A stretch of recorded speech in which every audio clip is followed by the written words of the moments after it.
법률행위를 제가 첫날 말씀드릴 때 법률행위 속에는 반드시 뭐가 들어있었다 그랬죠?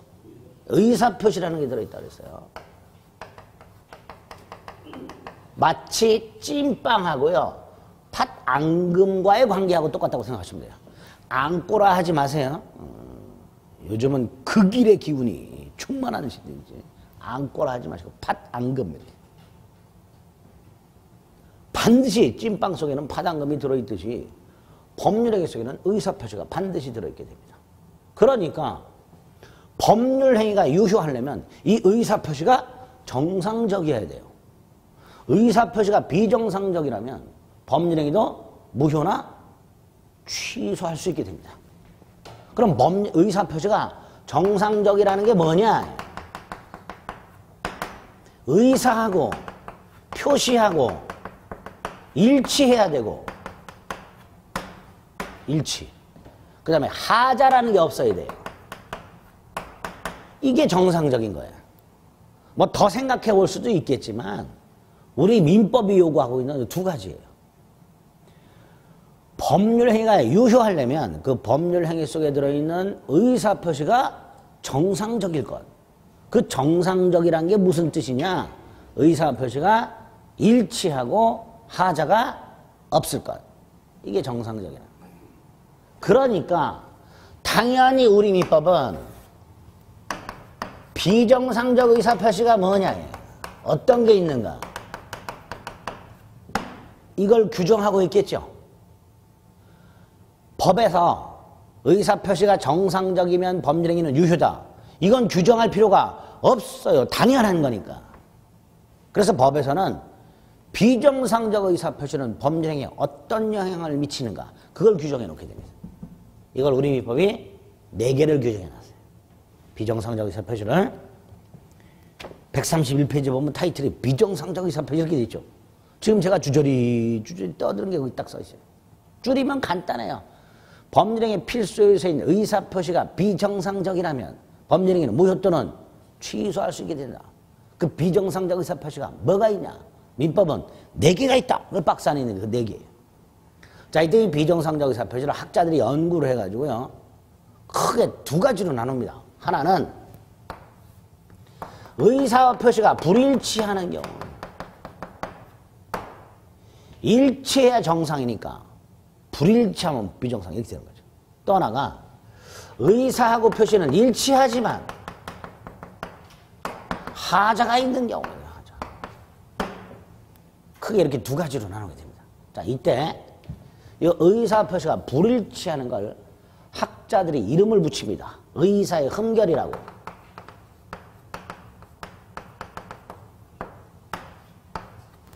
자, 그래서 앞으로 의사표시가 불일치하다. 이걸 뭐라고 불러요? 의사의 흠결. 이렇게 부르면 돼요. 이 의사의 흠결이 크게 다시 둘로 나눠진다. 하나는 의사를 표시한 사람이 자신의 의사표시가 불일치한다라는 걸 알고 있는 경우하고 모르고 있는 경우 이렇게 둘로 나눠요. 알고 있는 경우하고 모르고 있는 경우. 자, 알고 있는 경우 갑이 여자친구 을하고 사귀는데 여자친구 을이 갑이 전지현을 너무 좋아하니까 물어봤어. 내가 이쁘냐 전지현이 이쁘냐? 갑 누가 이쁘다고 생각할까요? 그렇지요. 여러분들도 남편분하고 원빈하고 누가 더 잘생겼다 그러면 속으로는 당연히 원빈이 더 잘생겼다고 생각하죠. 근데 남편한테 원빈 더 잘생겼다고 했다가는 한 소리 바가지 먹으니까 아유 내 눈에는 당신이 더 잘생겼다. 거짓말 하지요. 똑같아요. 전지현이 이쁘다고 생각해. 하지만 전지현이 이쁘다고 얘기했다가는 추 터져. 그러니까 너 이렇게 의사표시가 불일치. 그리고 갑이 네가 이쁘다고 말을 할 때 생각은 전지현이지만 말은 너 이렇게 나온다는 걸 안단 말이죠. 자신의 의사표시가 불일치한다는 걸 알고 있는 경우, 거짓말하는 경우 생각하시면 돼요. 생각 따로 말 따로 이런 게 하나 있고요. 모르고 있는 경우도 있어요. 여러분들이 내년 시험장에서 절대로 해서는 안 되는 실수. 답은 3번 골랐어. 마킹 몇 번에 해야 돼요? 3번. 그리고 3번에 마킹하는 생각으로 마킹하죠. 나중에 답안지 확인했더니 4번에 표시가 떡 돼 있어. 이런 실수 가끔 하죠. 진간장을 사러 마트 갔어. 집에 와서 딱 봉투에서 꺼냈더니 국간장이야. 그러면 생각은 진간장을 생각했지만 마트 계산대에는 뭘 사겠다고 표시한 거예요. 국간장 사겠다고 표시했으니까 국간장이 내 손에 들어있죠. 근데 이거 내가 생각과 말이 표시가 다르다는 걸 알았다 몰랐다 모르죠. 이렇게 두 가지가 있을 수 있게 됩니다. 자신의 의사표시가 불일치한다는 걸 아는 경우와 모르는 경우 이렇게 둘로 나눠요. 자, 이때 아는 경우가 두 가지. 진의 아닌 의사표시와 허위표시 두 개가 있어요. 모르고 있는 게 착오가 있습니다. 이렇게 총 의사표시가 불일치하는 게 세 가지를 요렇게 학자들이 나눈 거예요. 우리는 제가 첫날 말씀드렸죠. 큰 숲을 보고 내부로 나무를 보는 이런 공부한다 그래서 저기 민법부터 시작해가지고 여기까지 온 거예요. 이런 식으로. 계속 새끼 쳐가지고. 늘 이런 생각을 하셔야 돼요. 큰 목차에서 작은 목차로 자꾸. 그래서 내가 현재 어디를 공부하고 있는지를 큰 목차부터 생각해서 세부 목차까지 쭉 이런 훈련을 자꾸 하셔야 돼요. 그래야 민법이 훨씬 빠르게 체계가 잡힙니다. 네? 여기. 하자인의 의사표시는 사기를 당하거나 협박을 당한 걸 말합니다. 그래서 110조에 보면 사기 강박에 의한 의사표시를 규정하고 있어요. 이렇게 비정상적 의사표시 4개에 대해서 기본적인 요 뼈대를 딱 잡고 그 다음에 하나씩 보는 거예요. 132페이지. 디립다 진의한 의사표시부터 디립다 보는 게 아니라 딱 뼈대를 잡아가지고 여기까지 온 거예요. 그럼 먼저 107조. 진의 아닌 의사표시 이렇게 되죠. 조문이 있어요. 1항이 있고 2항이 있습니다. 자, 2항은 오늘 안 볼 거고 1항만 볼 겁니다. 이렇게 돼 있죠. 의사표시는 표의자가 진이 아님을 알고 한 것이라도 그 효력이 있다. 그러나 상대방이 표의자의 진이 아님을 알았거나 알 수 있었을 경우에는 무효로 한다. 이 말이 무슨 뜻이냐 이제 이걸 이해하셔야 돼요. 먼저 거기 나와 있는 진의 아님 이렇게 돼 있죠. 그게 이거예요. 의사표시가 불일치하는 걸 의사의 흠결이라고 그랬죠. 그거를 107조에서는 진의 아님 이렇게 써놨어요. 좀 전에 확인한 조문 내용 중에서 진의 아님 이걸 뭐라고 바꾸면 돼? 의사표시가 불일치 이렇게 바꾸면 돼요. 네? 자꾸 훈련하세요. 의사표시가 불일치하는 걸 의사의 흠결이라고 부른다. 그런데 107조에서는 뭐라고 써놨다? 진의 아님이라고 써놨다. 그냥 의사표시가 불일치라고 써놓으면 참 좋은데 또 이렇게도 써놨단 말이에요. 진의 아님. 그걸 알고 한 것이라도 그대로 효력이 있다. 이렇게 해놨죠. 두 번째, 그러나라고 돼 있어요. 그래서 107조 1항은 문장이 두 개로 나눠져 있어요. 107조 1항은 뭐뭐다, 그러나 뭐뭐다 이렇게 두 개의 문장이 그러나라는 접속사로 이어져 있다면 앞에 있는 걸 본문이라 하고요. 원칙. 뒤에 있는 걸 예외라고 합니다. 단서라고 합니다. 예외. 자, 여기서 먼저 우리가 앞으로 민법 이제 시험 보러 가기 전까지 조문을 좀 많이 외워야 돼요. 여러분 스스로 외울 생각 안 해도 제가 외워지게끔 수십 번 떠들어 드립니다. 그러니까 자연스럽게 외워져요. 근데 그 조문의 내용만 외우면 돼요. 대부분이. 우리가 외워야 될 조문의 한 99%는 조문의 내용만 외우면 돼요. 그런데 제 몇 조라는 것까지 외워야 되는 게 몇 개 있어요. 불행하게도. 그 중에 하나가 107조 1항 단서예요. 시험 지문에 그냥 제 107조 제 1항 단서라고만 나오는 경우가 있어요. 그러니까 대부분의 조문은 내용만 좀 기억하시면 되는데 몇 개는 제 몇 조까지 외워야 되는 경우가 있고 그 중에 하나가 제 107조 제1항 단서예요.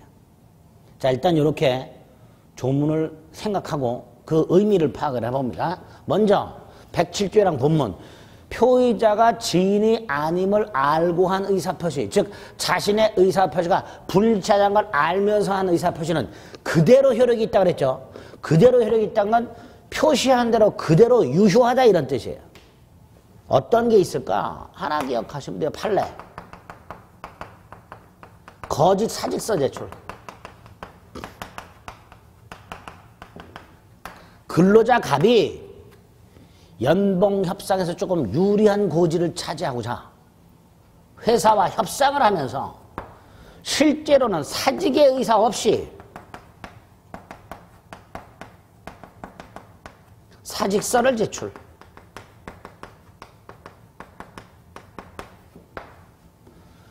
회사에 사직하겠다고 표시했죠. 이게 표시예요. 사직하겠다. 근데 실제 사직할 생각이 있어 없어? 없어. 불일치하죠. 갑, 연봉 협상에서 유리한 지위를 차지하고자 사직할 생각이 전혀 없어. 알아 자기가. 그러면서 사직하겠다고 표시했어. 그렇죠?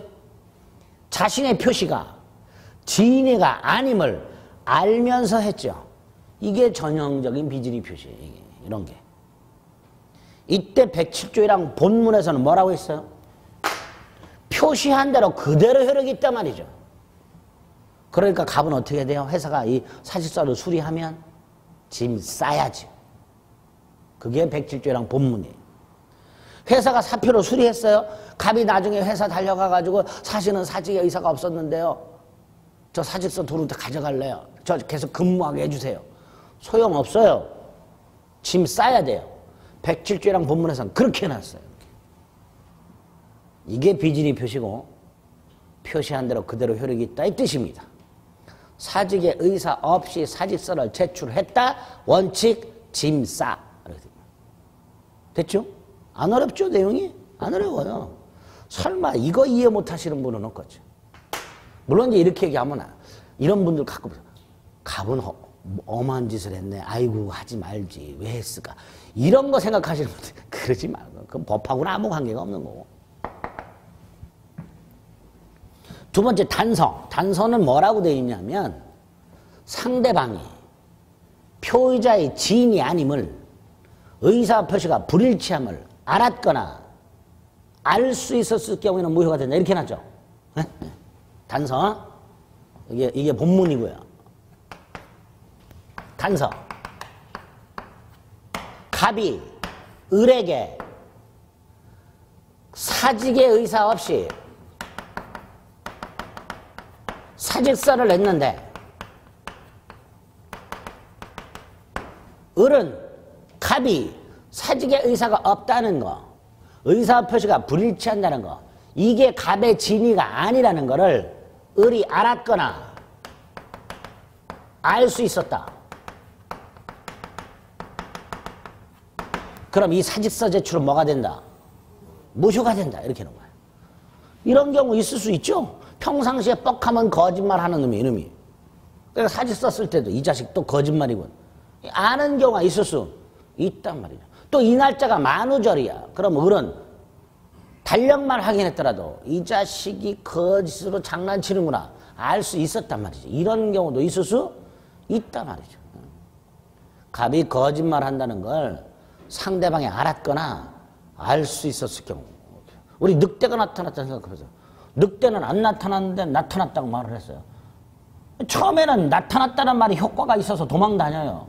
근데 몇 번 거짓말 하다 보면 늑대가 나타났다 그래도 상대방은 알아. 저 자식 또 거짓말이군. 도망가 안 도망가? 안 도망가. 그러니까 늑대가 나타났다는 표시가 아무 의미가 없게 돼버려요. 그런 식으로 생각하시면 돼요. 그래서 상대방이 갑이 거짓으로 사직서를 쓴다는 걸 알았거나 알 수 있었을 경우에는 무효가 됩니다. 이런 경우가 있어요. 갑이 고등학교를 졸업하자마자 회사에 취업을 했어요. 근데 어느 정도 근무하다가 영장이 나왔어요. 근데 대한민국 남자들이 징집을 해가지고 군대에 갔을 때 그거 가지고 이 사람한테 불이익을 줘서는 안 되죠. 그죠? 국방의 의무를 이행한 거니까. 그래서 근로자가 군대를 가기 위해서 회사를 사직을 하는 게 아니라 휴직을 했다가 제대하고 복직을 하는 이런 식으로. 그래서 군대가 있는 동안에 근속연수에 포함을 시키도록 이렇게 해야 돼요. 그게 우리 대법원의 태도고 국가의 태도예요. 군대가 있는 동안 근속연수에 포함시키게끔. 그럼 당연히 얘는 휴직기를 냈다가 복직을 해야 되겠죠. 근데 회사 입장에서는 군대가 있는 동안 근속연수에 포함시켜버리면 나중에 퇴직금이 커지잖아요. 그러니까 회사가 이렇게 말했어요. 일단 사직서를 냈다가 나중에 재입사하는 형식으로 해라. 회사가 그렇게 말하니까 얘는 어쩔 수 없이 울며 겨자 먹기로 사직에 의사 없이 사직서를 제출했어요. 비진이죠. 근데 회사는 얘가 사직에 의사가 없다는 걸 알았죠. 그래서 우리 대법원은 사직서 제출은 무효다. 따라서 네 갑이 군대 가 있는 동안에 근속연수에 포함시켜라. 이게 판례예요. 네? 네. 갑이 거짓으로 사직서를 쓴다는 걸 회사가 이미 알고 있단 말이죠. 그러니까 사직서 제출은 뭐가 된다? 무효가 된다. 따라서 갑은 사직한 게 아니다, 휴직한 거다. 그러니까 그 기간 동안 근속연수에 포함시켜라. 이게 판례가 되는 거예요. 107조를 적용한 대법원 판례가 됩니다. 자, 어쨌든 상대방이 이렇게 지인이 아님을 알았거나 알 수 있었을 경우는 무효가 된다. 자, 일단 조문 107조랑 본문과 단서가 말은 어렵게 되어 있는데 내용으로 이해가 됐죠? 됐어. 자, 그 다음에 이제 기술적인 거 조금 생각해 보셔야 됩니다. 자, 알았다라고 되어 있어요. 민법에서는 악의라고 합니다. 알았다를 뭐라 한다? 악의. 모르는 거는 선의 이렇게 불러요. 뭘 알았다 악의, 뭘 몰랐다 선의 이렇게 부릅니다. 자, 알았다는 악의인 게 분명해요. 이게 문제예요. 알 수 있었다. 이 알 수 있었다는 이런 거예요. 조심. 법에서는 주의를 기울였다 이렇게 말합니다. 조심했다. 야, 너 주의 좀 기울여. 너 왜 이렇게 부주의해? 이렇게 말하죠. 그러니까 주의라는 말은 한글로 조심 이렇게 바꿀 수 있어요. 이렇게 조심했다면 알 수 있었는데 조심하지 않아서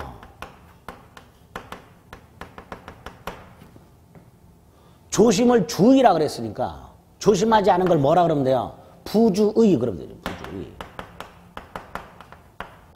몰랐다. 이걸 줄여서 뭐라 한다? 알 수 있었다. 이렇게 말해요. 그러니까 알 수 있었다는 건 결과적으로 알았다, 몰랐다. 몰랐다예요. 선이에요. 선의. 선인데 조심했다면 알 수 있었던 거잖아요. 그런데 조심하지 않은 거죠. 이걸 과실이라고 해요. 그래서 앞으로 알았거나 알 수 있었다라는 말이 나오면 악의 또는 과실 이렇게 바꿔서 생각하실 수 있어야 돼요. 또 악의 또는 과실이란 말이 나오면 알았거나 알 수 있었다로 바꿀 수도 있어야 돼요. 또 하나, 과실은 결과적으로 악의다, 선이다. 선이다. 예? 예? 아니, 써 있잖아요. 무슨 말인지 못 알아듣겠는 분. 손. 창피해서 못 드시나? 아, 이게 되죠. 알았다, 악의, 알 수 있었다는 결과적으로 몰랐다, 선의. 그런데 부주의했으니까 선의 과실. 됐죠? 꼭 머릿속에 넣으시고. 그래야 책을 읽기가 수월해집니다. 비진리는 요 정도예요. 그래서 조문 확인하시고 밑에 의, 동그라미 1번, 그 다음에 동그라미 2번. 예를 들어 회사를 사직할 의사가 전혀 없었으나 그만두겠다고 하면 올려줄 것이라고 생각하고 사직서를 제출한 경우 쭉 내려서 양가로 3번의 효과, 동그라미 1번 원칙과 동그라미 2번 예외. 조문 다시 한번 확인하는 거예요. 이 정도 머릿속에 넣으시면 됩니다.